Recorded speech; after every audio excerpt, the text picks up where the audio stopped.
오늘 날이 참 예쁘네요. 선배님의 오늘 하루를 얘기해줘요. 영화 얘기 다른 얘기도 함께 나눠봐요. 오늘 하루도 정말 수고했어요. 영화학개론 통지서.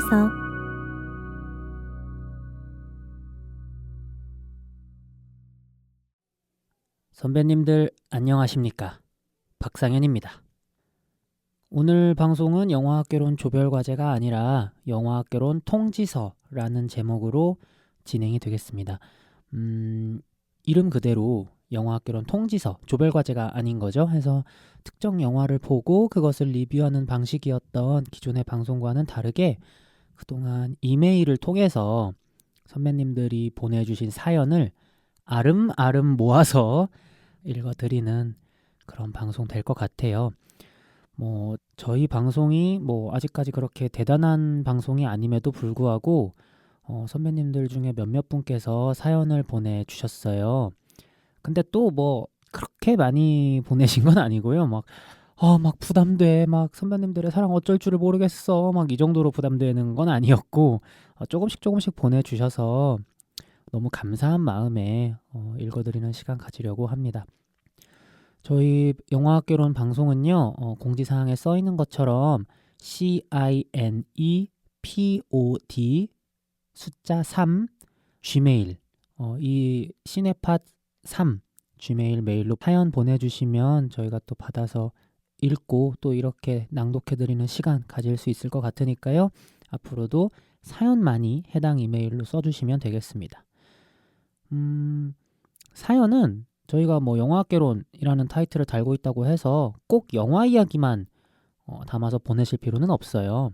물론 영화 이야기면 또 좋지만 꼭 영화 이야기가 아니라 하더라도 그냥 일상생활에서 선배님들 겪으셨던 사소한 일들 또는 나누고 싶은 이야기들 이런 것들 보내주시면 좋을 것 같습니다. 아마 많은 분들이 일단 가장 먼저 궁금해 하시지 않을까라는 생각이 드는데 저희 영화학개론 통지서만을 위해서 특별히 준비된 저희 오프닝 시그널 있었어요. 저희 방송 꾸준히 들어주신 분들이라면 어느 정도 예측하셨을 것 같은데요.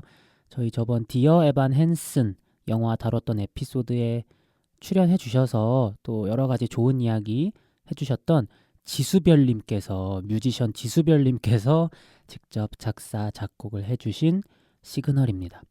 굉장히 시그널이 좋죠. 제가 지수별님에게 시그널 작사 작곡을 부탁드렸을 때 레퍼런스로 제시한 것들도 몇 가지 있었고, 유명한 라디오 시그널들이요.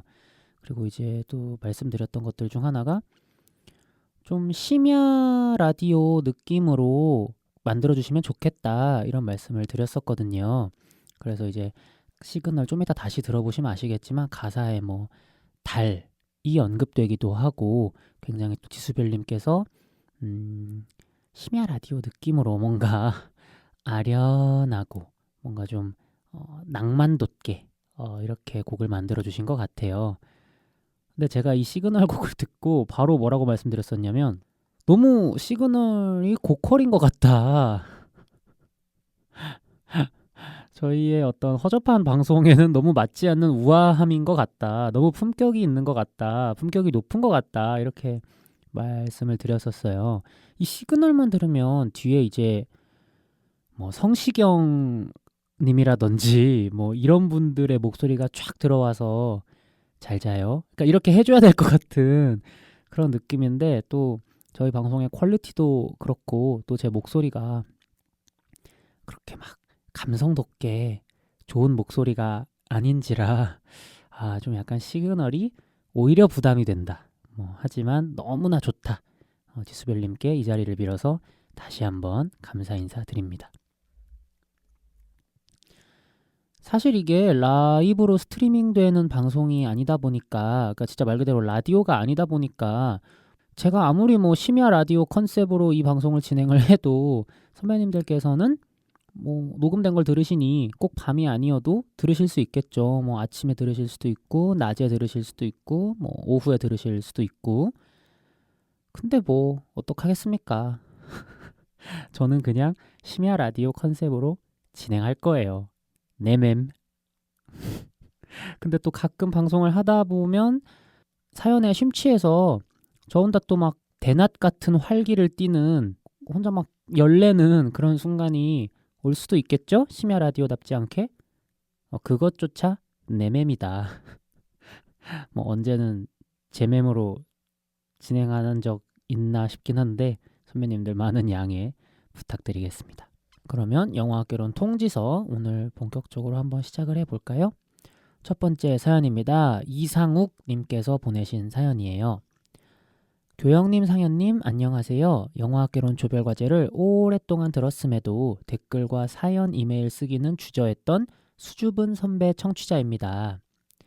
그렇게 사연을 쓰지 않던 저인데 재원님과 교영님이 나갔다 들어왔다 하시는 동안 상현님 홀로 버티며 방송을 이어오는 모습이 안쓰럽기도 하고 또 대견하기도 해서 이 같은 마음에 사연을 쓰게 되었습니다. 안쓰럽게 생각해 주시고 대견하게 생각해 주셔서 감사합니다. 다시 읽겠습니다. 대견하다는 표현이 좀 그렇긴 하지만 아무래도 전 여러분들의 선배님이니깐요. 이해해 주실 거라 믿습니다. 이해해드려야죠. 이제 30을 앞두고 있는 저는 그동안 영화를 보며 세상을 배웠던 것 같습니다.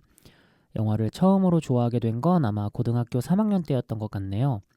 수능 준비에 야자며 학원이며 바빴어야 정상인 고3이 되어서야 영화의 매력에 빠져버렸어요.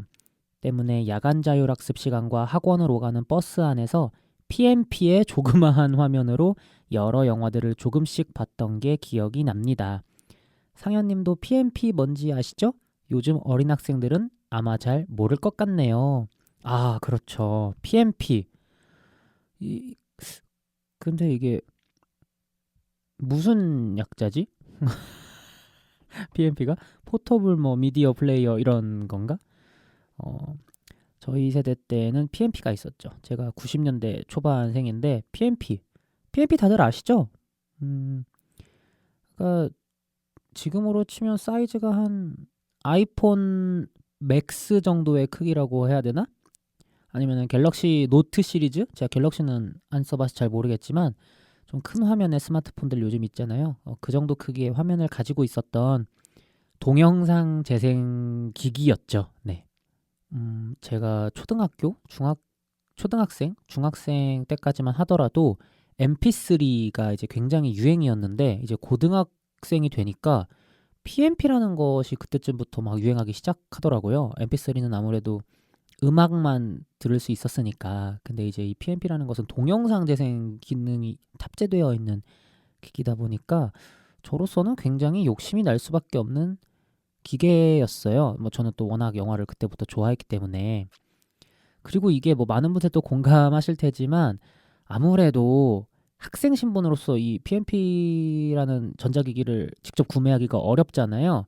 근데 또 MP3나 다른 게임기, 오락기에 비해서는 부모님들을 설득하기가 굉장히 쉬웠습니다. 쉽다라는 표현이 좀 그런가? 좀 강점이 있었죠. 왜냐면 이 당시 한창 그 인터넷 강의의 어떤 파도가 밀려오던 시기였기 때문에 엄마 나 인강 보려면 PMP 있어야 돼. 약간 이런 식으로 설득이 가능했던 그런 기계입니다. 근데 요즘 학생분들이 PMP의 존재를 알까요? 들어는 봤을지 모르겠지만 스마트폰의 시대가 도래한 지도 벌써 10년이 훨씬 훌쩍 넘어가는 상황이기 때문에 정말 이렇게 될 줄 몰랐죠. 예전에는 영화나 인강 보려면 PMP도 가방에 넣어서 가지고 다녀야 되고 또 음악 들으려면 MP3도 넣어야 되고 또 공부하려면 전자사전 이런 것도 챙겨 넣어서 다녔어야 되는데 요즘은 그냥 스마트폰 하나로 그 모든 게 다 해결되는 시대잖아요. 심지어는 게임 기능도 있고 해서 참 격세지감. 굉장히 꼰대 같은 멘트네요. 저 말만 들으면 저 한 40, 50 된 줄 알겠는데 아직 30대라는 거. 어쨌든 PMP에 대한 기억들이 다들 어떠신지 모르겠어요. 저는 참고로 회사 이름이 뭐였더라? 코원이라는 이름을 가진 회사에서 나왔던 코원 PMP를 썼던 기억이 있습니다. 네, 너무 추억 돋네요. 이거 야자 시간에 많이 보고 선생님들한테 많이 뺏기고 그랬는데. 네, 다시 읽을게요.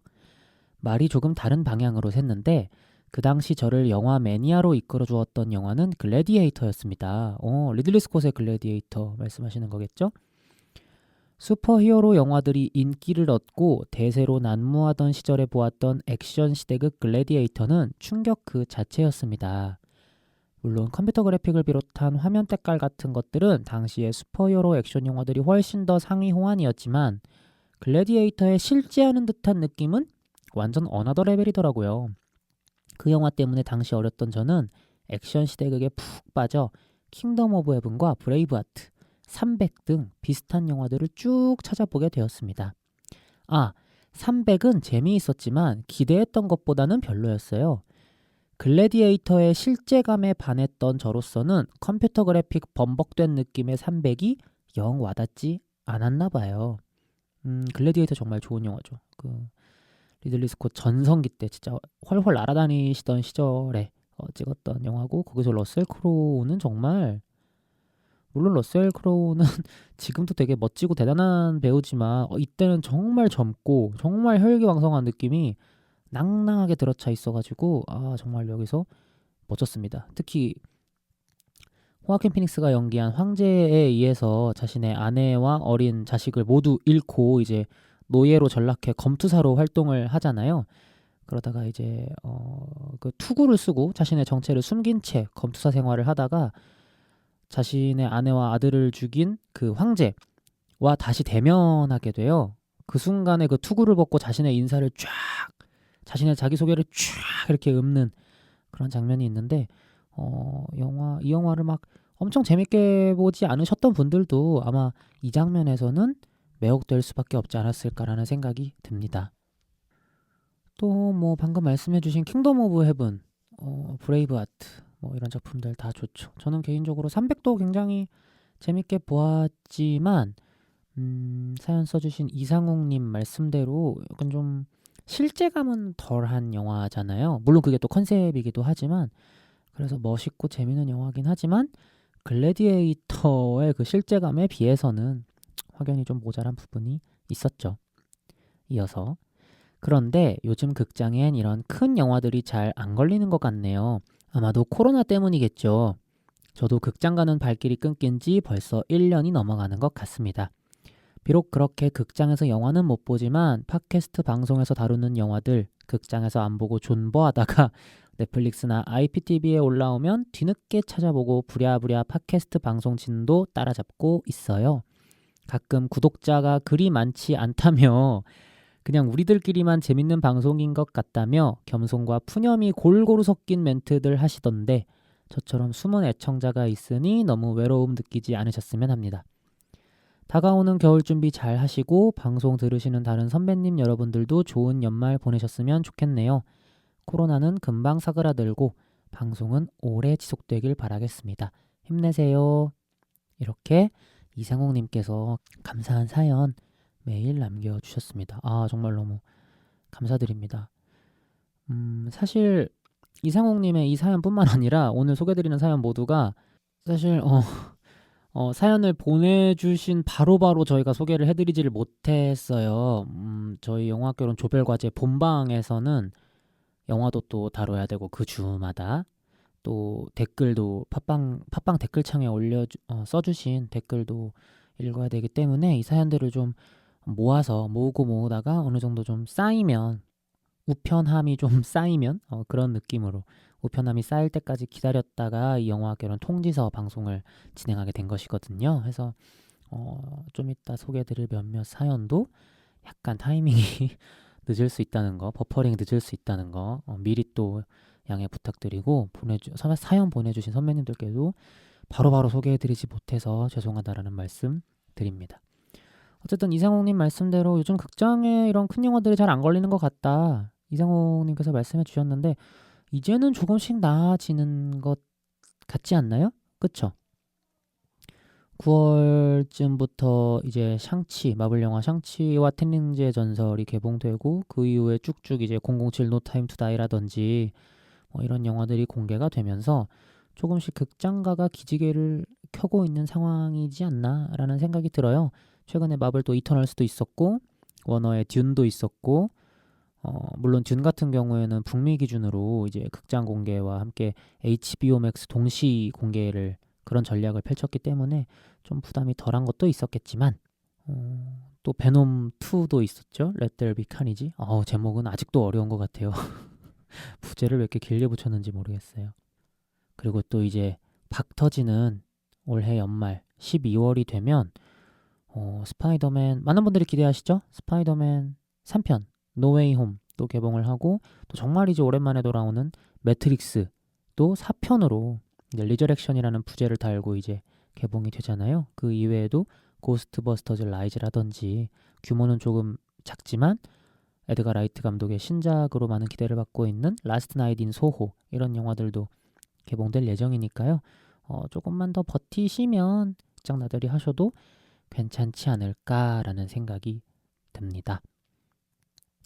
덩달아서 이제 저희가 푸념을 했다고 가끔 구독자가 그리 많지 않다며 그냥 우리들끼리만 재밌는 방송인 것 같다며 겸손과 푸념이 골고루 섞인 멘트들을 하시던데 이렇게 남겨주셨는데 저희가 푸념을 좀 많이 하긴 했죠. 그쵸? 하지만 또 이렇게 선배님들이 남몰래 사랑해주시고 수줍게 또 아껴주시니까 굉장히 몸둘 바를 모르겠어요. 어쨌든 이상욱님 매일 감사드립니다. 이어서는 연두분님 사연입니다. 안녕하세요 상현님. 특유의 시끌벅적한 분위기가 좋아 낮 동안은 영화학개론을 듣고 있는 숨은 청취자입니다. 밤에는 좀 더 차분한 라디오나 음악을 듣지만요. 이제 저희 심야 방송, 심야 컨셉이죠. 심야 라디오 컨셉으로 방송을 지금 하고 있기 때문에 밤에는 이거 들어주시면 될 것 같아요. 다만 한동안은 일이 바빠 최근 방송들을 잘 듣지 못했었는데요. 그래서 뒤늦게 방송 진도를 따라가다가 재원님의 강아지 이야기를 들었습니다. 2마리를 키우시는데 둘 모두 노견이라 병원 신세를 많이 지고 있다고 하시며 걱정이 이만저만 아니신 것 같더라고요. 이름이 딸쭈와 꼬미라고 하셨죠? 두 아이들이 요즘은 괜찮은지 건강은 많이 나아졌는지 궁금하네요. 저는 얼마 전 10여 년간 키웠던 고양이가 무지개 다리를 건넜습니다. 요즘에야 펫샵을 통한 분양에 대해 부정적으로 보는 시각과 캠페인이 많지만 10년 전 당시에는 그러지를 않았고 저 또한 어려서 그런 의식이 없었습니다. 두부라고 나중에 이름 붙인 그 아이와도 펫샵에서 만났어요. 조금 재미있는 게 사실 원래 저는 강아지를 분양받으러 펫샵에 간 것이었거든요. 그런데 웬 하얀 고양이가 너무나도 예쁘게 저를 바라보고 있는 거예요. 그 아이 앞에서 정말 많이 망설였습니다. 당시에는 좀 현실적인 걱정을 하고 있었어요. 강아지 말고 고양이를 분양받으면 캣타워도 사야 되지 않을까? 그건 또 얼마일까? 고양이에 대해서는 내가 잘 모르는데 과연 내가 잘 키울 수 있을까? 등등이요. 하지만 그 아이가 절 바라보는 눈빛과 표정에서 헤어나오기 어렵더라고요. 결국 저는 두부를 택했습니다. 10여 년을 함께한 지금에야 그 당시 그 잠깐의 고민들이 얼마나 부질없는 것이었던가 라는 생각을 합니다. 두부와 보낸 10년은 정말로 소중한 시간이었거든요. 저는 강원도에서 나고 자라 지금은 홀로 서울 생활을 하고 있습니다. 친구들은 이제 대부분 다 결혼을 했고 직장 동료들도 회사에서의 피로로 퇴근 이후 만날 기운이 없네요. 그런 타지 생활에서 유일하게 저의 기쁨이 되어준 두부가 최근 제 곁을 떠나 마음이 참 아팠습니다. 제게 소확행은 그런 이미지였거든요. 조그마한 조명 하나를 틀어두고 밤 늦게까지 심야 라디오를 들으며 두부의 그르릉거리는 소리를 듣고 또 그 진동을 손으로 느끼는 것. 그런 두부가 지금은 제 곁에 없다니 잘 믿기지 않는 것 같기도 합니다. 두부가 떠난 이후엔 새로운 친구를 들일까 고민도 했어요. 그러나 괜시리 두부에게 미안해지는 마음이 들더라고요. 그리고 무엇보다 새로 들이게 될 친구도 언젠가는 이렇게 제 곁을 떠날 날이 올 텐데 그 아픔을 제가 또 견딜 수 있을까 싶습니다. 언젠가는 그 새 친구도 무지개 다리를 건너 절 떠나가겠죠. 그게 너무 견디기 어려울 것 같아요. 한 번은 몰라도 두 번은 너무 힘들 것 같아요. 재원님은 잠시 방송에서 하차하시는 것 같던데 꼬미와 딸쭈가 잘 지내는지 역시 궁금합니다. 꼬미와 딸쭈라니 이름도 너무 귀여워요. 둘 모두 잘 지내기를 바랍니다. 상현님과 교영님도 반려동물을 기르신 적이 있나요? 동물을 좋아하시나요? 괜시리 두부 생각이나 평소 쓰지도 않던 사연을 끄적였습니다. 두부가 참 보고 싶은 밤이네요. 영화 이야기가 아니라서 죄송합니다. 라고 연두부님께서 장문의 사연을 보내주셨습니다. 영화 이야기가 아니라서 죄송해 하실 필요 없어요. 영화 이야기도 좋지만 또 이런 이야기 하려고 이 방송을 지금 하고 있는 거니까요. 사연 보내주셔서 감사드리고요. 최근에 반려동물 고양이를 또 떠나 보내셨군요.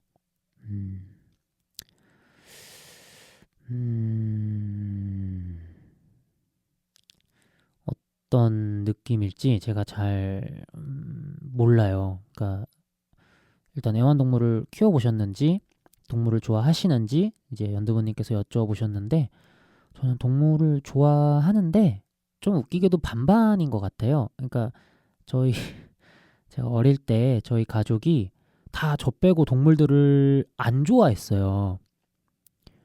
동물들을 싫어했다라기보다는 좀 그냥 뭐랄까 동물들을 무서워했다라고 해야 되나? 그래서 뭐 저희 가족들은 강아지라든지 뭐 고양이라든지 뭐 심지어는 뭐 물고기나 뭐 금붕어 뭐 이런 것들 이런 친구들이나 뭐 이런 반려동물에 대해서 뭐 별로 관심이 없는데 저는 또 동물을 좋아했거든요.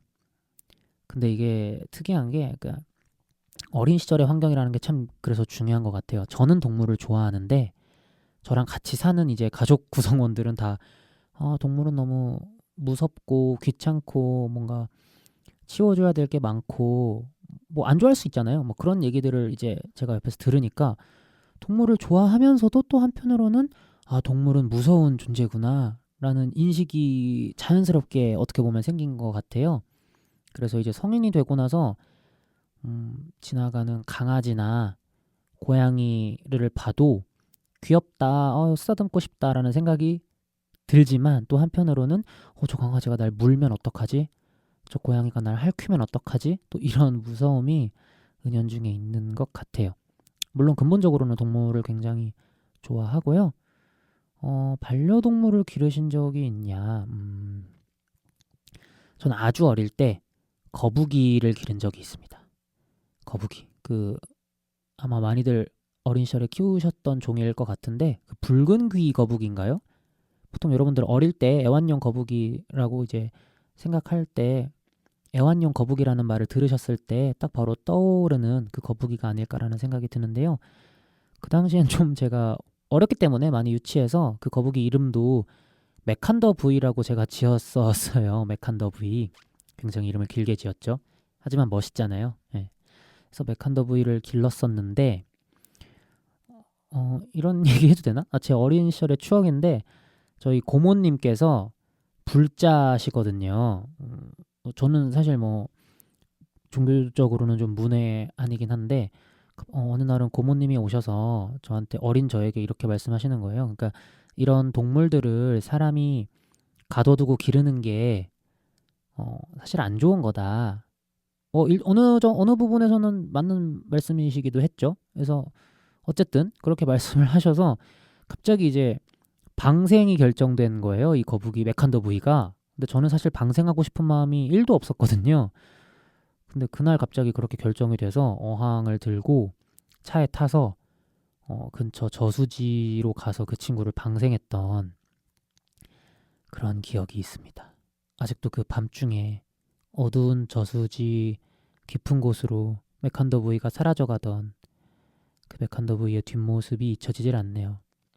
뭐 그때는 좀 그런 것들이 있었던 것 같아요. 뭐 방생의 개념이라던가 애완동물을 기른다는 것 자체가 반려동물을 기른다는 것 자체에 대해서 그 시절 그리고 또 제 어렸던 나이 그때는 좀 그렇게 개념이 있지 않아서 물론 개념을 많이 챙겼어야 되지만 핑계지만 그런 부분이 있었고 대학 가서는 고양이를 기른 적이 있어요. 근데 제 고양이라기보다는 같이 살고 있었던 룸메이트 형이 이제 주도적으로 데려온 그런 고양이였는데, 저는 또 좀 있으면 군입대를 할 상황이었기 때문에 그 친구랑 한 1년 반, 2년 정도 같이 살았나? 근데 어릴 때부터 봐서 그런지 요즘도 가끔 생각이 납니다. 못 본 지 이제 꽤 됐거든요. 한 8년 됐죠. 7, 8년 됐죠.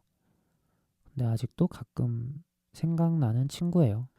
그리고 재원님은 이 사연을 제가 읽고 재원님께 여쭤봤어요. 꼬미와 딸주 잘 지내냐? 이렇게 여쭤봤는데, 여전히 좀 힘들어하고 아파하는 부분도 있지만, 그래도 좀 활기차게 좀 기운을 얻고 잘 지낸다고 합니다.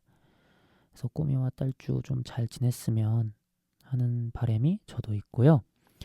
연두부님께서는 일단 10년 가까이 기르신 고양이를 떠나보내신 거잖아요. 굉장히 많이 좀 힘내시라고 말씀을 드리고 싶고, 근데 저는 이 부분에 꽂히더라고요. 두부가 떠난 이후엔 새로운 친구를 드릴까 고민도 했습니다. 그러나 괜시리 두부에게 미안해지는 마음이 들더라고요. 그리고 무엇보다 새로 드리게 될 친구도 언젠가는 이렇게 제 곁을 떠날 날이 올 텐데 그 아픔을 제가 또 견딜 수 있을까 싶어요. 뭐 이렇게 남겨주셨는데, 반려동물을 제가 연두부님처럼 제대로 길러본 적이 없는 그런 사람으로서 이런 말씀, 이런 조언을 드리면, 조언이라고 하기도 좀 웃기죠. 어쨌든 이런 말씀을 드리면 되게 우습게 생각하실지도 모르겠지만,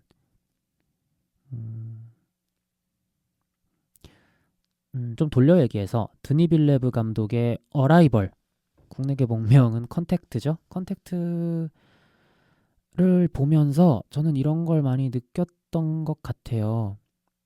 그 영화의 주인공은 나중에 자신이 낳을 딸이 희귀병에 걸려서 죽게 된다는 사실을 알게 돼요. 그러니까 어떻게 보면 미래를 내다본 거죠. 예지를 한 거죠. 그럼 보통 사람들의 사고 방식이라면, 저였다면 딸을 안 낳았을 것 같거든요. 왜냐면 어차피 이 딸이 나중에는 죽을 거라는 걸 아니까 딸을 안 낳았을 것 같은데, 컨택트 어라이벌의 주인공은 딸을 낳습니다. 딸을 낳아요. 죽을 걸 알면서도. 그리고 또 그로 인해 남편이 자신을 떠나갈 걸 알면서도 남편과 사랑하고 남편과 결혼하고 딸을 낳아요. 그게 굉장히 저에게는 큰 위로를 의외로 줬던 것 같아요. 그 영화가. 왜냐하면 끝을 알고도 사랑할 수 있을까? 끝을 알고도 내가 뭔가를 할 수 있을까? 라는 개념을 그 영화가 좀 시각적으로 그리고 되게 감정적으로 잘 전달해줬다고 생각을 하거든요. 결국에는 우리가 헤어질 수도 있고 잘 안 될 수도 있고 끝날 수도 있지만, 적어도 그 전까지는 지금 이 순간, 그 순간의 행복들을 좀 즐기자, 좀 붙잡고 누리자, 뭐 이렇게 영화가 이야기를 하는 것 같았거든요. 그래서 분명히 새로운 반려동물을 들이셔도 그 친구가 연두부님보다 먼저 세상을 떠날 확률이 높겠죠. 수명이라는 게 있으니까. 하지만 그게 너무 아프고 힘들고 슬프다고 해서 그 순간의 행복들, 그 새로운 친구와 함께 알았던 행복들, 같이 쌓아갈 추억들, 이런 것들까지 포기하실 필요는 없지 않을까라는 생각이 듭니다. 따지고 보면 사실 연두부님이 두부를 들이실 때도 그런 거 잘 그 순간, 그 10년의 세월이 더 기억에 많이 남으실 거 아니에요. 물론 이제 두부가 떠난 순간의 어떤 고통이나 괴로움 이런 것도 분명히 느끼시겠지만, 두부와 함께 하셨던 그 10년의 추억이 더 크게, 더 무겁게 느껴지실 것이기 때문에 저는 새로운 친구를 만나도 괜찮지 않을까라고 좀 어줍지 않게 말씀드립니다. 뭐 사실 제가 뭘 알겠어요. 저는 뭐 반려동물 키워본 적도 없고 더더욱군다나 떠나보낸 적은 더더욱 없기 때문에 제가 감히 어떻게 뭐 위로의 말씀을 드릴지는 모르겠으나, 그래도 용기를 내서 새로운 친구와 또 좋은 10년 이상의 세월 보내셨으면 좋겠다라는 생각이 드네요. 이 부분이 되게 근데 사연에서 좋은 것 같아요. 제게 소확행은 그런 이미지였거든요. 조그마한 조명 하나를 틀어두고 밤 늦게까지 심야 라디오를 들으며 두부의 그르릉거리는 소리를 듣고 또 그 진동을 손으로 느끼는 것. 이 부분이 동화책의 한 장면, 동화책에 그려져 있는 한 삽화 장면처럼 머릿속에 직관적으로 딱 떠오르는 것 같아요. 왠지 그림체는 지브리 스튜디오의 미야자키 하야오 감독님 풍 그림체면 잘 어울릴 것 같다. 이런 생각도 드네요. 그런 생각 난다. 예전에 제가 룸메이트 형이랑 대학 다닐 때 살 때 그 고양이 길렀다고 했잖아요. 그때 고양이를 전혀 길러본 경험이 없는 선배분이 오셔가지고 저희 고양이를 잠깐 맡아주셨는데 저한테 막 급하게 전화가 오는 거예요. 받아봤더니 상현아, 이 고양이가 핸드폰을 집어삼킨 것 같아. 몸이 막 진동처럼 소리가 나고 막 울려. 이렇게 하셨던 기억이 나네요. 그게 핸드폰을 집어삼킨 게 아니라 연두부님께서도 사연에서 말씀해주신 이 그르릉거리는 거, 고양이들 그르릉거리잖아요. 기분 좋으면. 또 그 선배님이 그 고양이를 길러본 경험이 전혀 없다 보니까 이 고양이가 핸드폰 같은 걸 먹은 줄 알고 그런 전화가 왔던 또 추억이 생각나네요. 어쨌든 연두부님 좀 힘내시고 사연 보내주셔서 감사드립니다. 심야 라디오 컨셉으로 지금 방송 진행하고 있으니까요. 밤에 조명 하나 틀어두고 이거 들어주세요. 네, 감사합니다. 이어서는 떡튀순님 댓글입니다. 떡튀순 먹고 싶네요. 영하 괄호 열고 영화학개론 조별과제 하이라는 뜻 괄호 닫고 도발인가요? 네. 저는 영화학개론 조별과제를 최근에야 접하고 뒤늦게 정주행 중인 조별과제 선배입니다. 그래서 말인데 혹시 200화 넘게 방송을 하시면서 진행자분들이 스스로의 인생 영화에 대해 언급하신 회차가 있는지요? 없다면 어떤 영화를 인생 영화로 꼽고 계신지 알려주시고 과거에 언급하신 적이 있다 해도 다시 찾아보기는 힘드니 그냥 알려주세요. 너무너무 잘 듣고 있습니다. 아참, 세 분 다 대학교에서 영화를 전공하신 것으로 알고 있는데 영화는 어떻게 하게 되신 건가요? 그리고 영화를 공부하려면 뭐가 가장 좋다고 생각하시는지도 궁금합니다. 그럼 이만. 이렇게 남겨주셨습니다. 그 사연을 읽었을 때 느낌이 영화 공부 쪽에 좀 앞으로 관심이 있으신 분인가? 라는 생각이 들기도 하네요. 영화를 공부하려면 뭐가 가장 좋다고 생각하시는지도 궁금합니다. 이렇게 남겨주셨기 때문에 뭐 꼭 영화학과로의 어떤 대학 진학을 원하는 게 아니라 하시더라도 뭐 영화 공부에 대해서 좀 관심이 있으신 분일지도 모르겠다. 이 떡치신님께서 뭐 그런 생각이 듭니다. 일단 인생 영화 질문을 해주셨는데 사실 저는 인생 영화라는 표현이 조금 오그라들더라고요. 꼭 인생 영화뿐만 아니라 뭐 인생 음악, 인생 뭐가 있을까? 인생 썰, 그러니까 거의 뭐 레전드라는 단어랑 유사하게 지금 쓰이고 있잖아요. 뭐 어쨌든 저는 인생 영화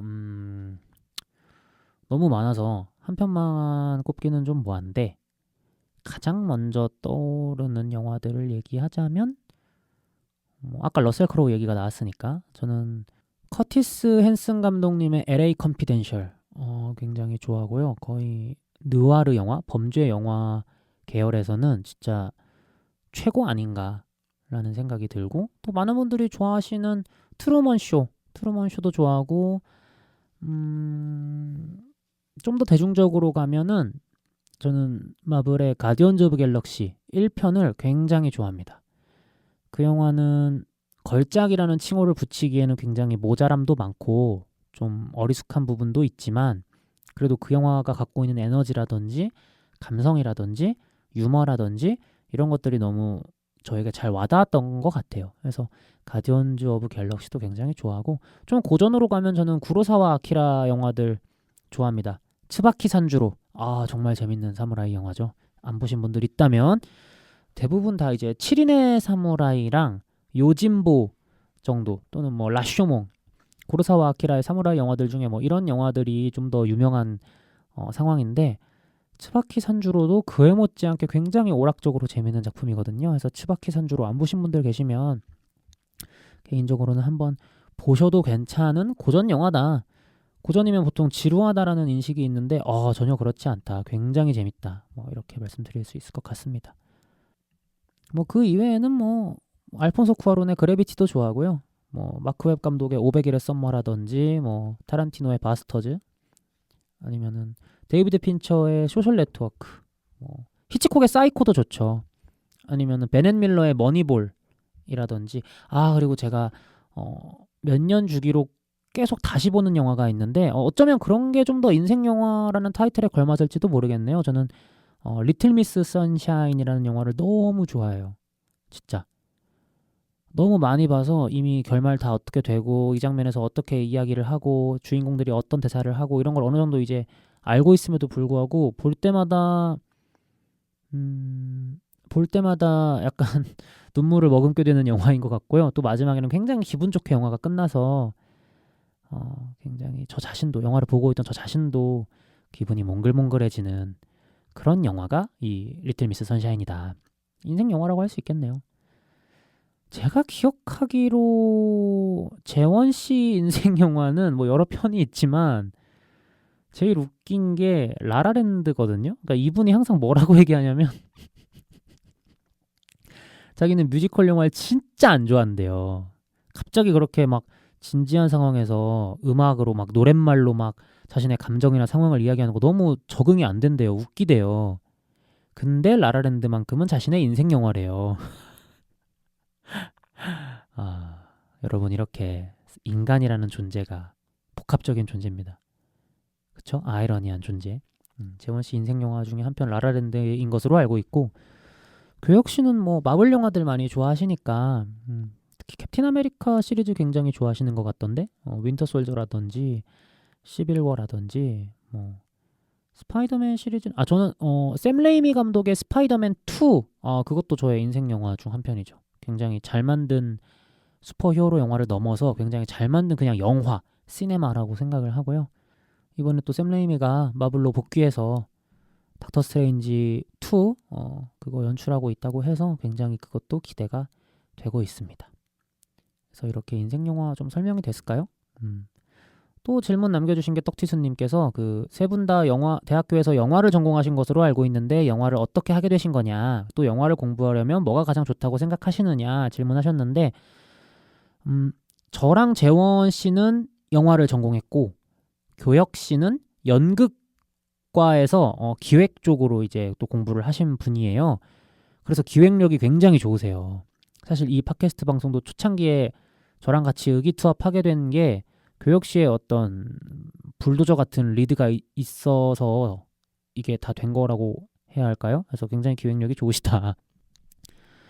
영화는 어떻게 하게 됐냐면 여기 지금 교혁 씨랑 재원 씨는 없기 때문에 뭐 저에 대해서만 말씀을 드려야 될 것 같은데 제가 전주 사람이거든요.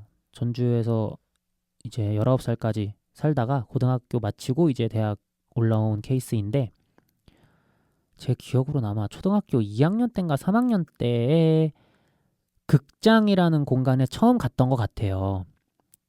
근데 그때 상영된 영화가 스필버그의 주라기 공원 2 잃어버린 세계였습니다. 1편도 아니었어요. 2였어요. 2. 1편은 아마 93년도에 나왔나? 그랬을 테니까. 근데 사실 어린 남자애들한테 로봇 아니면 공룡 게임 끝이잖아요. 뭐 그래서 그 영화에 매혹된 것도 분명히 있었지만 그렇게 넓은 공간에 그렇게 많은 사람들이 들어가서 앉아있는 그런 경험을 거의 처음 해봤던 것으로 기억이 나고요.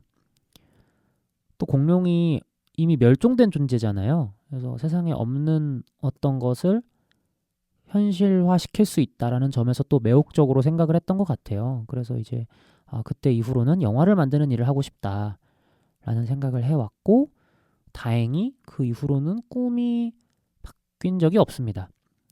보통 이제 초등학생들이 그 장래희망 굉장히 많이 바꾸잖아요. 뭐 대통령 한다고 했다가 뭐 과학자 한다고 했다가 가수 한다고 했다가 뭐 소방관 한다고 했다가 이렇게 바뀌는데 저는 계속 영화 감독을 꿈꿨던 것 같아요. 지금도 그렇고요.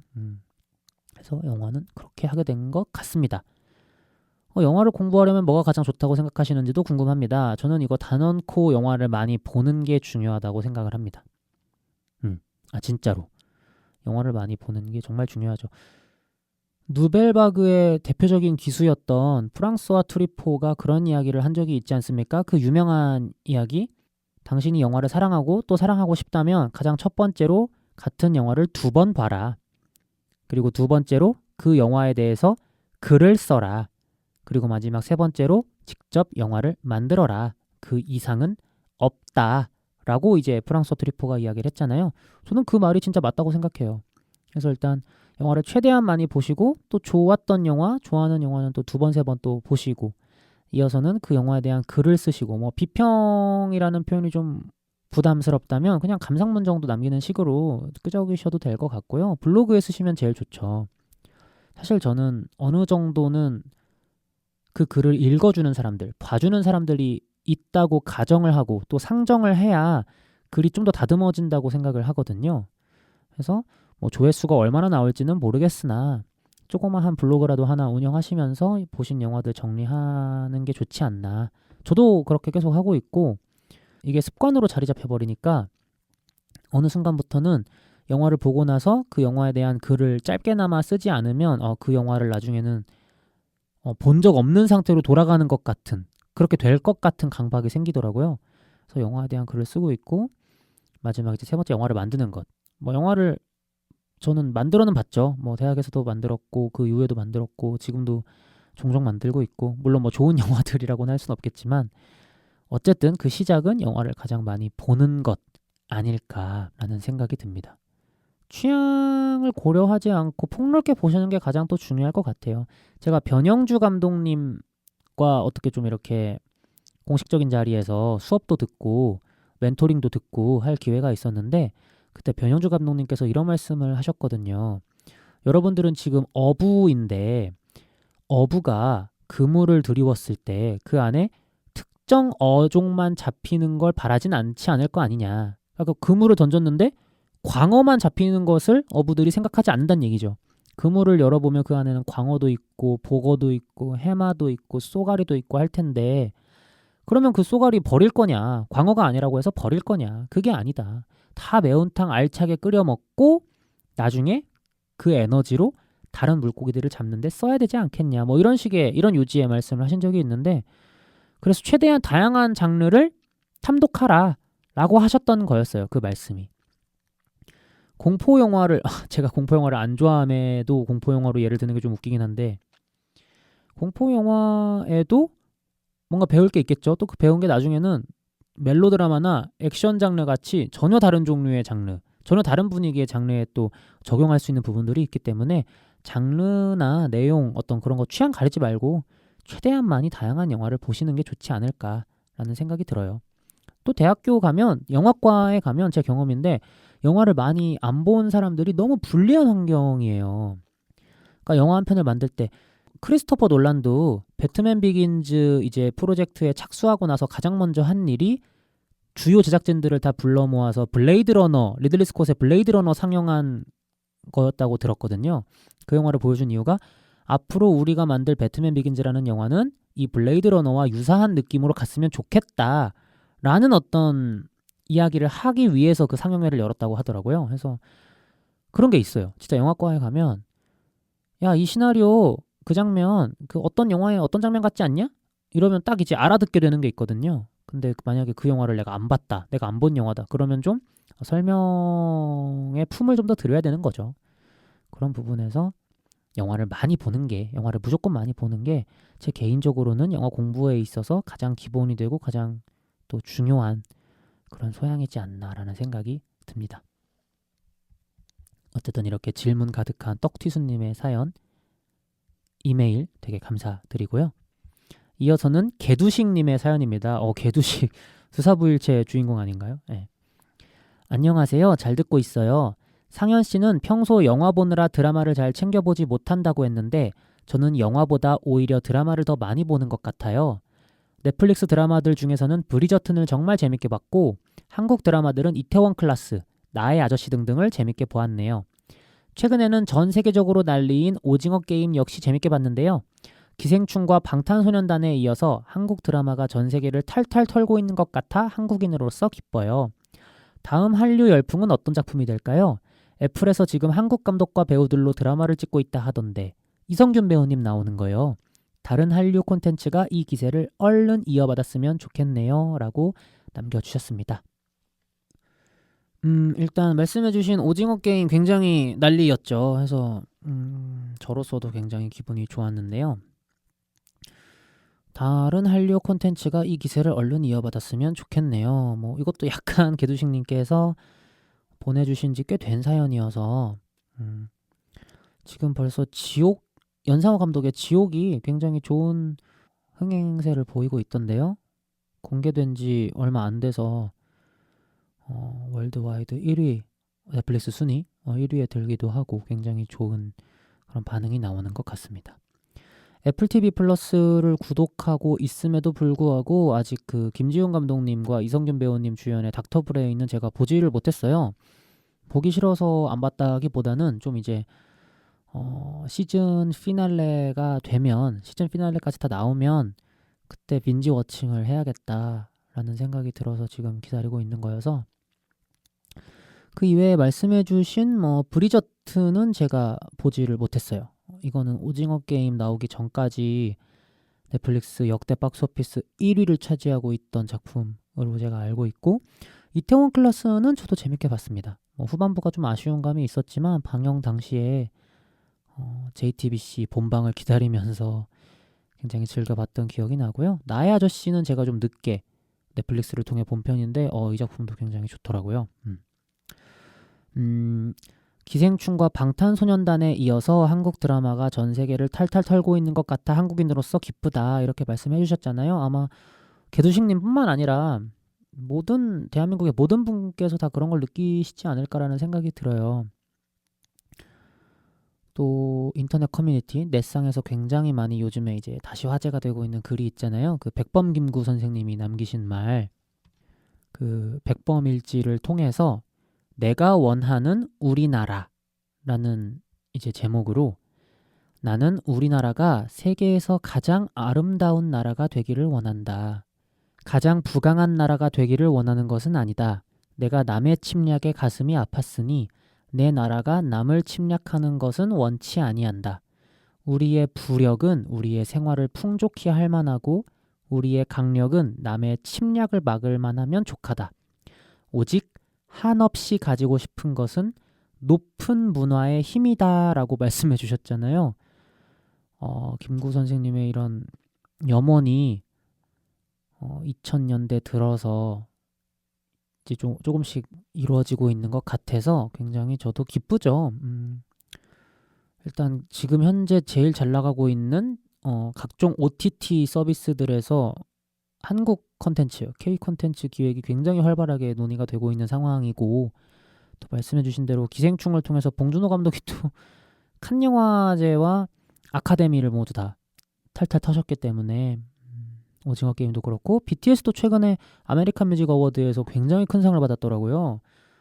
지금까지 아시아인 가수가 한 번도 받은 적이 없던 그런 최고의 상을 BTS가 받은 것으로 굉장히 지금 뉴스가 되고 있는 것 같은데 사실 이러한 어떤 기류는 2000년대 초반부터 발생했었잖아요. 우리들이 많이 알고 있는 겨울연가 진짜 한류의 주역이었죠. 그 이외에 다모 같은 TV 시리즈들이 있어 왔고 또 그 이후에 올드보이라든지 살인의 추억이라든지 이런 작품들도 쭉 그 기세를 이어받았기 때문에 지금 이런 어떤 영광이 생기지 않았나, 영광의 자리가 생기지 않았나 라는 생각이 드는데 저는 그게 가장 중요한 것 같아요. 넷플릭스 1위를 한다. 전 세계 박스오피스를 털었다. 칸 영화제 최고상을 받았다. 황금 종려상을 받았다. 이런 것들도 물론 굉장히 중요하고 또 의미 있는 지표들이지만 제일 고무적인 것은 한국 영화 또는 한국 드라마 또는 한국 음악 이런 한국 콘텐츠들이 서양권 관객들에게 이제는 더 이상 어색하지 않은 그런 콘텐츠가 되었다는 것. 이 포지셔닝이 굉장히 저는 의미 있지 않나. 그러니까 비유를 하면 어쨌든 비슷한 문화권이기도 하고 바로 옆 이웃나라기도 하니까 한국 사람들은 중국 영화나 일본 영화에 대해서 크게 어색함을 느끼지 않잖아요. 그냥 일본 영화구나 하고 러브레터 보고 그냥 중국 뭐 무협 영화구나 라고 이제 황비용 보고 약간 이런 식이었던 건데 그런 한국 관객들에게 갑자기 어디 뭐 터키 영화라든지 뭐 아니면 사우디아라비아에서 제작한 뭐 드라마라든지 뭐 이런 것들을 탁 보여주었을 때 그때는 좀 이제 리액션이 다를 수밖에 없잖아요. 우리가 잘 경험해보지 못한 문화권, 잘 경험해보지 못한 컨텐츠인데 그게 설사 재밌고 좋은 작품들이라 하더라도 거기서 약간 탁 막히는 게 있는 거잖아요. 저는 미국인들도 마찬가지였을 거라고 봐요.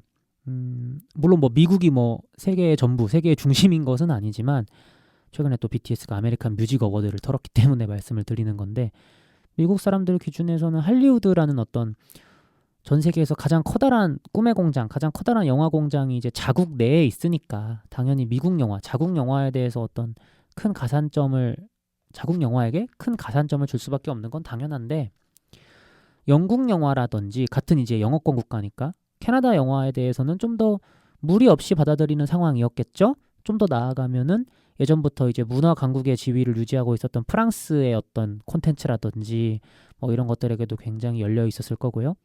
그리고 또 일본 영화 같은 경우, 일본 애니메이션이나 영화나 이런 콘텐츠들 같은 경우에는 1970년대부터 80년대까지 때로는 뭐 그 전, 뭐 아까 말씀드린 구로사와 아키라의 영화들 같은 것들도 서양권에 굉장히 큰 영향을 줬기 때문에 일본 영화들만 해도 그렇게 어색하지 않은 단계였다라고 볼 수 있을 것 같은데 고무적인 건 이제 더 이상 한국 콘텐츠들이 그들의 눈에 어색하지 않은 그런 위치에 올랐다. 이게 제일 중요한 것 같아요. 이제는 한국 드라마나 영화나 음악을 들어도 이거 내가 잘 모르는 건데 이런 느낌이라기보다는 나 이 배우 알아. 나 이 감독 알아. 나 이 가수 알아. 약간 이렇게 받아들이는 이게 일단 중요한 거 아닌가라는 생각이 드는데 최근에 이제 뭐 BTS에 대한 리액션이라든지 뭐 지옥에 대한 리액션이라든지 이런 서양권의 리액션들을 보면 멀지 않았구나. 아니 어쩌면 벌써 어느 정도는 그 결과에 가까워졌을 수도 있겠다라는 생각이 들어서 굉장히 기분이 좋은 그런 상황인 것 같아요. 이게 진짜 음악까지 신청곡까지 받아서 음악도 틀 수 있는 심야 라디오였으면 딱 이 타이밍에 BTS의 노래 듣고 오겠습니다. 딱 이런 식으로 넘어가는 건데 아쉽습니다. 네, 어쨌든 개두식님 사연 보내주셔서 감사드리고요. 저희 같이 K 콘텐츠의 미래 지켜보자고요. 앞에 뭐 K 이렇게 붙이는 거 교혁 씨가 굉장히 좋아하는 드립인데 교혁 씨가 없어서 좀 심심하네요. 이어서 당근잼 님께서 짧게 이메일 보내주셨는데요. 홍대 놀러 갑니다. 홍대 근처 사신다고 들었는데 맛집은 뭐가 있고 어딜 가면 좋을까요? 라고 남겨주셨어요. 홍대 놀러 갑니다. 라고 하실 정도면 서울이나 수도권에서 오시는 건 아닌 것 같은 뉘앙스? 어디 지방에서 놀러 오시는 그런 느낌인데 보자 뭐가 있을까요? 아니 근데 최소한 뭐 어떤 걸 좋아해요? 뭐 하다못해 전 한식이 좋아요. 뭐 양식이 좋아요. 이렇게라도 남겨주셔야 제가 추천을 드릴 수 있지 않을까요? 너무 굉장히 좀 추상적으로 포괄적으로 지금 추천을 바라시는 것 같은데 저도 잘은 모릅니다. 뭐 제가 홍대 산다고 해서 꼭 홍대 모든 뭐 맛집을 다 아는 건 아니니까요. 하지만 떠오르는 대로 말씀을 드려보자면 홍대와 가까운 합정역 쪽에 돈가스 좋아하시면 크레이지 카츠나 최강금 돈가스라고 있거든요. 둘 다 뭐 줄 서서 먹는 곳이긴 한데 맛있단 얘기겠죠. 해서 돈가스 좋아하시면 크레이지 카츠나 최강금 돈가스 한번 가보시고 햄버거 좋아하시면 왜냐면 제가 아까 여기 녹음하러 오는 길에 햄버거 집 앞을 지나가지고 햄버거 너무 먹고 싶더라고요. 그래서 햄버거가 무의식적으로 지금 떠올랐는데 햄버거 좋아하시면 홍대에는 아이엠어 버거라는 수제버거 집이 있고 식스티즈도 괜찮아요. 여기는 수제버거는 아닌데 굉장히 맛있습니다. 식스티즈. 아까 수제버거는 아이엠어 버거. 근데 뭐 꼭 지역 로컬 맛집을 추구하는 게 아니시라면 뭐 홍대에 다 있으니까요. 롯데리아도 있고 쉑쉑도 있고 쉑쉑 생겼습니다. 얼마 전에 한 2달 돼가는 것 같은데 예, 쉑쉑도 맛있죠. 또 뭐 좋아하시려나? 너무 좀 내 취향으로만 얘기를 했나? 근데 뭐 말씀해 주신 게 없으니까 홍대 말씀해 주셨으니까 또 한정거장만 이제 지하철 기준으로 옆으로 가면 신촌이 있잖아요. 신촌의 청진동 해장국 굉장히 맛있다. 거기 감자탕, 뼈해장국 굉장히 추천한다. 청진동 해장국. 물론 거기도 뭐 다른 동네에도 있는 식당이긴 하지만 그래도 뭐 개의치 않으신다면 이라는 생각이 들고 오신 김에 날씨가 좋으면 뭐 요즘 한창 추워지고 있는 상황이긴 하지만 날씨만 좋으면 맛있게 식사하시고 근처에 책거리 공원이라고 있어요. 연트럴파크랑 쭉 이어지는 제가 개인적으로 거기 좋아해서 자주 산책도 하고 하는데 거기 한번 쭉 걸어보시면 어떨까라는 생각이 드네요. 너무 근데 내가 추천한 거 치고 부실하다. 뭔가 맛집들을 로컬답게 쫘르륵 읊어드리고 싶은데 실력이 안 되네요. 제가 미식가가 아니어가지고 한식 좋아하시면 그 홍대역 신촌역이랑 가까운 그 광흥창 쪽 있어요. 그쪽에서 독꼭지 좀 이름이 특이하죠. 독꼭지 추천드립니다. 그 이외에도 혹시 뭐 이쪽 맛집들 또는 뭐 즐길 거리들 잘 아시는 선배님들 계시면 우리 당근잼님을 위해서 당근잼님의 화려한 외출 화려한 서울 여행을 위해서 힘을 모아주시면 감사하겠습니다. 팟빵 댓글창에 댓글 같은 거 좀 남겨주시면 도움이 되지 않을까 싶네요. 당근재님 죄송해요. 제가 도움이 안 돼가지고 그렇습니다. 이어서 꿈꾸는 재수생님 사연입니다. 재수생입니다. 그런데 지원하는 대학교 면접일에 늦잠을 자버렸어요. 이제는 삼수생입니다. 저 정말 미쳤나봐요. 근데 이제 닉네임이 꿈꾸는 재수생. 아이고 어떡하면 좋아. 근데 이제 날짜를 보니까 이 사연도 사실 이 메일도 사실 온지 꽤 됐거든요. 그래서 지금은 어떤 상황인지 잘 모르겠네요. 어떠신지. 근데 보통 대학교를 한 군데만 지원하진 않을 텐데 가장 가고 싶으셨던 일지망 대학교 면접일에 늦으신 건가? 그럼 진짜 아쉬우시겠네요. 1년을 더 그렇게 고생하시고 기다리셨던 건데 근데 너무 자책하지 마세요. 진짜 살다 보면 진짜 말도 안 되는 별의별 실수들을 다 하게 되기 마련이거든요. 저도 비슷하게 좀 생각나서 말씀을 드리면 제가 고3일 때 제가 아까 전주 사람이라 그랬잖아요. 전주에 살고 있었는데 이제 영화를 하고 싶으니까 한국예술종합학교 있죠? 한예종 지원서를 넣고 그 전날 이제 일찍 잠에 든 거예요. 전주에서 이제 출발을 해야 되니까 일찍 자고 그 다음날 새벽에 일찍 일어나서 엄마 아빠 차를 타고 같이 이제 서울로 가자 뭐 이런 계획이었는데 한예종으로 가자 이런 거였는데 눈 떠보니까 그러니까 뭐 정확히 기억은 안 나지만 예를 들어서 뭐 6시에 일어났어야 됐다. 다음날에. 그러면 다음날 눈 떠보니까 시계를 보니까 그때 9시였나? 이러는 거예요. 절대 못 가는 거죠. 그 한예종 면접에. 전주에서 서울까지 차 타고 빨리 가도 3시간인데 못해도 3시간인데 9시에 일어났으니. 그래서 어린 마음에 당장 든 생각은 시험을 망쳤다 이게 아니라 이거보다도 왜 나를 안 깨웠지? 이거랑 엄마 아빠한테 되게 한 소리 듣겠다 이거였어요. 그래서 굉장히 눈치를 보면서 조심스럽게 살금살금 이제 방문을 열고 밖으로 거실로 나갔는데 아무도 없는 거예요. 그래서 아니 우리 가족이 뭐 나홀로 집에 케빈네처럼 아니고 케빈네도 아니고 그렇게 가족 구성원이 많지 않은데 나를 까먹고 나를 두고 이렇게 서울로 그들만 먼저 갔을 리가 없는데? 라는 생각이 들던 찰나에 정말 시트콤처럼 정말 거짓말처럼 집에 있는 각 방 문이 열리면서 이제 엄마랑 아빠랑 막 여동생이랑 다 머쓱해서 나오는 거예요. 그러니까 다 단체 늦잠을 잤던 것 같아 내 기억에. 근데 이제 아니 뭐 다 늦게 일어난 거잖아요. 그러니까 누구 탓을 하기가 되게 애매하잖아. 화내기도 좀 뭐하고. 해서 진짜 옛날에 그 개그 콘서트에 그 코너 있었잖아요. 그 김대희님께서 밥 먹자 이러는 것처럼 주섬주섬 가족들이 다 나와서 밥 먹자 해서 밥 먹으면서 그날 면접 얘기, 입시 얘기 하나도 한마디도 안 하고 그냥 꾸역꾸역 밥을 먹었던 그런 기억이 있네요.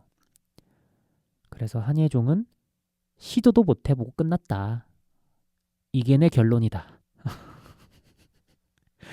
네, 저 같은 사람도 있기 때문에 꿈꾸는 재수생님 너무 자책하지 마세요. 미치신 거 아닙니다. 저 정말 미쳤나 봐요 라고 적으셨는데 미치신 거 아닙니다. 다 그럴 수도 있는 겁니다. 네, 우리에겐 내년이 있잖아요. 네, 어쨌든 화이팅 하시기를 바라겠습니다. 건승하시기를 바라겠습니다. 네. 네, 그리고 오늘의 마지막 사연입니다. 마지막 사연은 서머셋님께서 보내셨는데요. 서머셋 하면 바로 떠오르는 건 데이비드 핀처의 세븐에 나오는 주인공 이름이거든요. 모건 프리먼 배우가 연기했던 서머셋 형사. 그냥 떠올라서 얘기해봤어요. 네, 읽어드리겠습니다. 안녕하세요 상현님. 저는 경기도에 살며 서울로 출퇴근하는 시간 동안 영화학개론을 즐겨 듣는 애청자입니다. 영화학개론 조별과제에서 청취자와 팬분들을 선배님이라는 호칭으로 부르고 있는 것은 잘 알지만 그래도 제가 저 스스로를 선배님이라 소개하는 건 아직 조금 오글거리네요. 근데 이게 웃긴 게 아까 어떤 분이었지? 어디 보자. 네, 가장 먼저 처음 사연 보내주셨던 이상욱님께서 아무래도 전 여러분들의 선배님이니까요. 이렇게 사연 보내셨었는데 서머셋님은 제가 저 스스로를 선배님이라 소개하는 건 아직 조금 오글거리네요 라고 달아주셨네요. 아이고 서머셋님 근데 선배님이라고 하셔도 됩니다. 충분히 서머셋 선배님.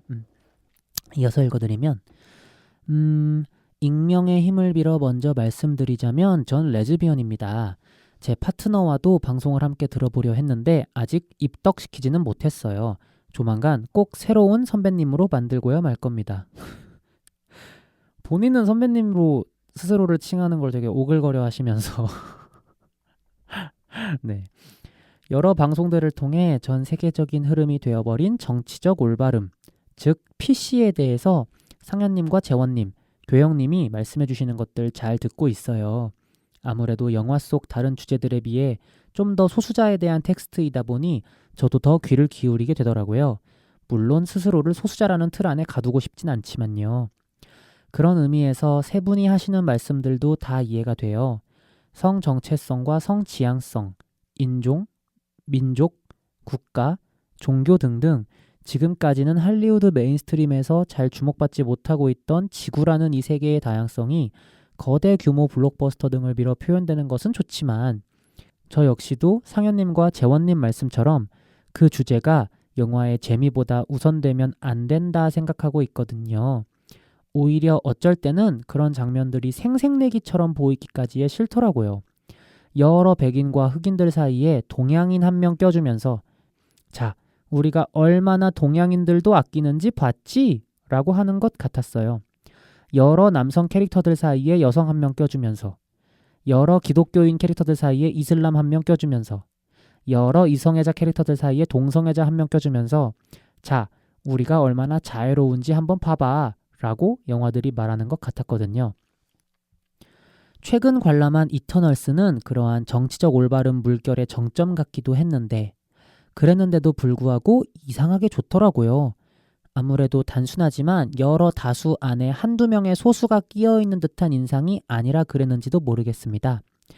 일반적인 블록버스터, 특히 마블 영화에서라면 어벤져스에서처럼 한 명의 여성을 껴주거나 했을 텐데 이터널스는 그 멤버들 중 오히려 다수라는 개념이 별로 없더라고요. 백인 남성의 동양인 여성이 메인이고 또 그 리더는 멕시칸의 데모쯤이 되어버린 셀마 헤이액. 인종적으로 다양한 것은 물론이고 어린아이와 장애인 그리고 성소수자까지 포괄에 끌어안았다는 점은 아무래도 저에게 인상적일 수밖에 없었어요.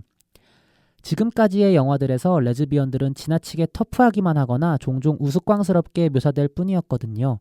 할리우드가 그려낸 게이들에 비하면 그나마 낫다고 보지만요.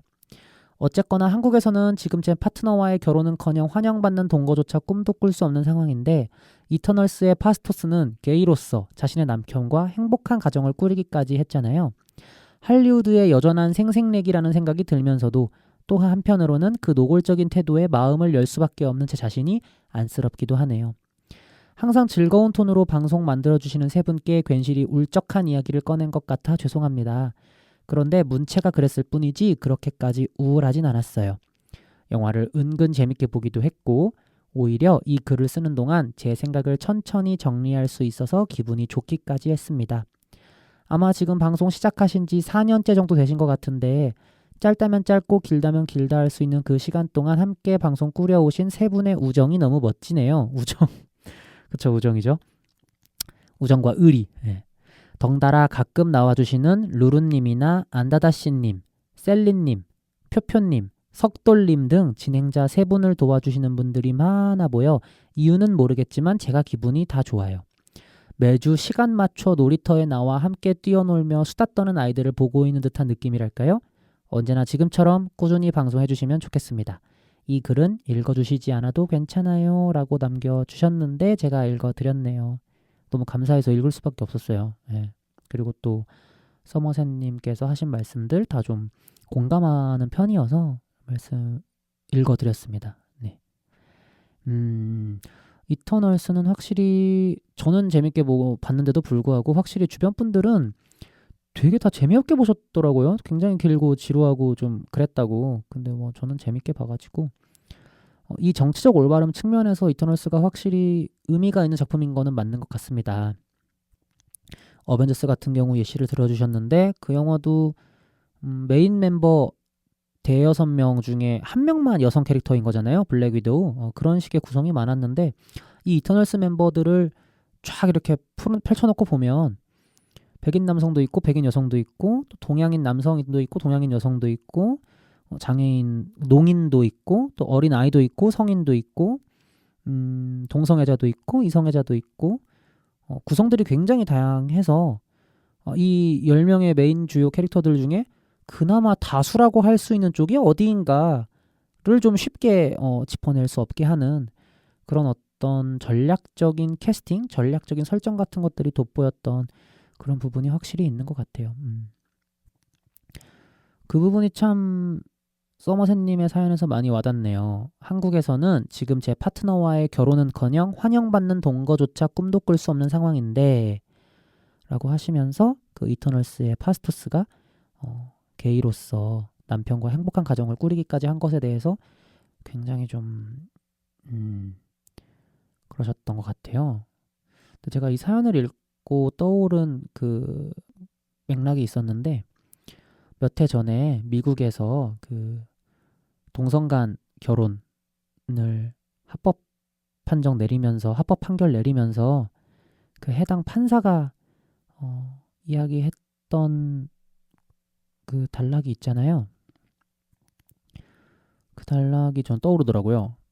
동성 간의 결혼도 합법화해달라 라고 하는 그 상고인들에 대해서 이 판사가 뭐라고 얘기했었냐면 제가 인상 깊어서 이걸 어디다 써놨었는데 찾아서 가져왔습니다. 발굴해서. 결혼보다 심오한 결합은 없다. 결혼은 사랑, 신의, 헌신, 희생, 그리고 가족의 가장 높은 이상을 담고 있기 때문이다. 혼인관계를 이루면서 두 사람은 이전에 혼자였던 그들보다 더 위대해진다. 이들 사건들의 일부 상고인들이 보여주었듯이 결혼은 때론 죽음 후에도 지속되는 사랑을 상징한다. 이 남성들과 여성들이 결혼이란 제도를 존중하지 않는다고 말하는 것은 그들을 오해하는 것이다.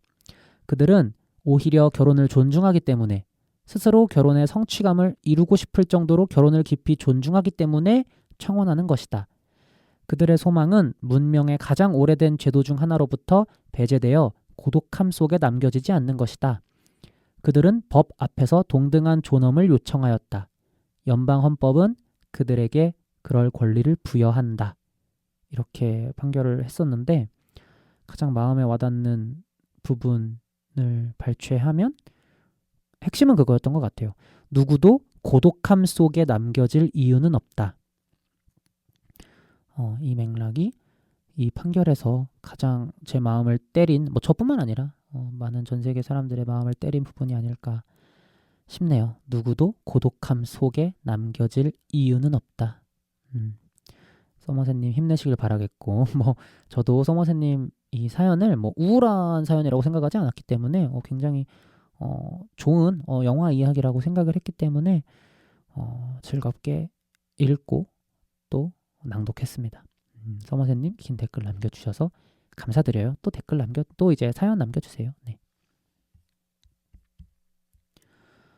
이렇게 선배님들께서 써주신 이메일 사연, 오늘 영화학개론 통지서라는 제목으로 읽어드렸습니다. 이렇게 사연만 읽는 방송은 되게 오랜만이 아니라 거의 처음 하는 것 같은데요. 굉장히 기분 좋고 뭔가 소통하는 듯한 느낌이 확실히 나네요. 저희 방송에서 항상 팟빵 댓글은 읽어드렸었는데, 또 이렇게 긴 어떤 이메일 통해서 사연을 읽으니까 좀 느낌이 좀 다른 것 같기도 하고, 그래서 들어주신 분들 다 감사드리고, 사연 써주신 분들께 진짜 너무 감사드립니다. 저희 사연 메일 주소는 항상 열려 있으니까요. 앞으로도 많은 사연 보내주시면 제가 또 이렇게 기회를 빌어서 영화학개론 통지서로 다시 찾아오도록 하겠습니다. 지수별님의 도움을 받아서 이거 시그널까지 만들어놨는데 이번만 하고 적으면 좀 아깝잖아요. 사연 많이 보내주셔야 또 영화학개론 통지서가 돌아올 수 있습니다, 여러분. 많은 사연 부탁드립니다. 네, 해서 다시 한번 사연 써주신 분들, 그리고 또 들어주신 분들 감사드리고요. 저희 방송 댓글도 계속 남겨주시고 해주세요. 저희 SNS도 많이 찾아와 주시고 그래 주시면 더더욱 감사드리겠습니다. 네, 이만 영화학개론 통지서 첫 번째 시간은 여기서 마무리를 하고요. 저는 다음 조별과제 방송으로 다시 찾아오도록 하겠습니다. 다음에 뵙겠습니다.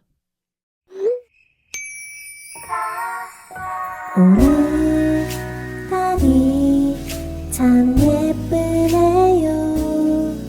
선배님의 오늘 하루를 얘기해줘요. 영화 얘기 다른 얘기도 함께 나눠봐요. 오늘 하루도 정말 수고했어요. 영화학개론 통지서